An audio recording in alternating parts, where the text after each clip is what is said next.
Fresh bread. There's just something about it that I love. The smell, the warmth, the softness, it just has that melt in your mouth kind of effect. And I know that breads and carbs have fallen out of favor with many people.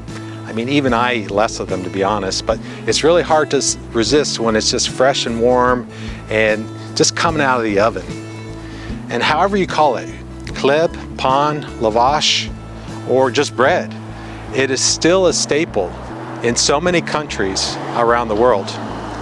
In fact, I've been in homes in remote parts of the world where families make it daily to serve with each and every meal. This was true in Jesus' day too. Bread was an essential part of life.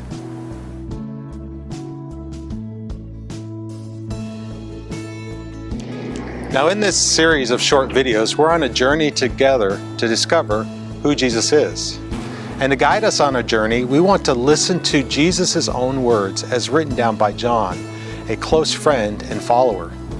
I mean, John spent 3 years together, walking with, eating with, listening to the words of Jesus. In fact, he saw Jesus love those who were often overlooked, heal those who were broken, and do other incredible miracles that people could neither explain nor deny. In fact, on one occasion, Jesus fed a huge crowd, well over 5,000 people, by multiplying a boy's simple lunch. There were even leftovers to spare. And those people were so impressed that they were ready to make Jesus their king right there on the spot. But Jesus didn't want to have any part in that, and so he left.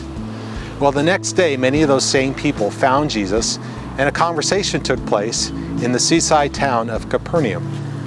Now, they weren't so convinced that he should be their future king as they were eager to get another free meal.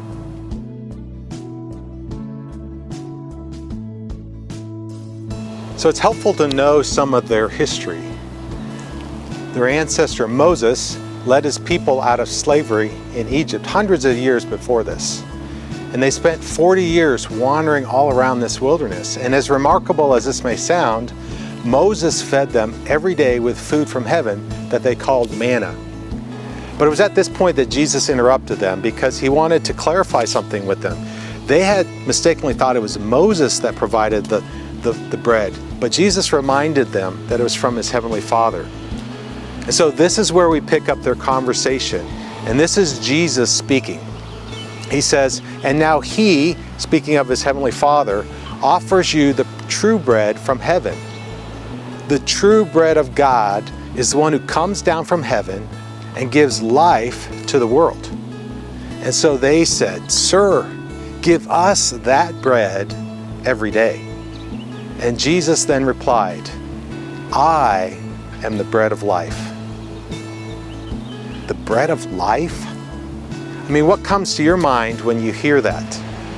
Is Jesus just talking about something that's healthy for your body, or something far greater than that? Jesus even goes on to say, "I'm the bread of life. Whoever comes to me will never be hungry. Whoever believes in me will never be thirsty." I think it's safe to say there's more to Jesus' words than just filling our stomachs. Jesus is really giving a vivid picture using an everyday staple that people around him depended on for daily life.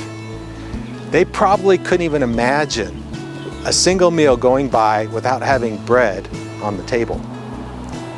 But he's really pointing to something deeper, more substantial and satisfying.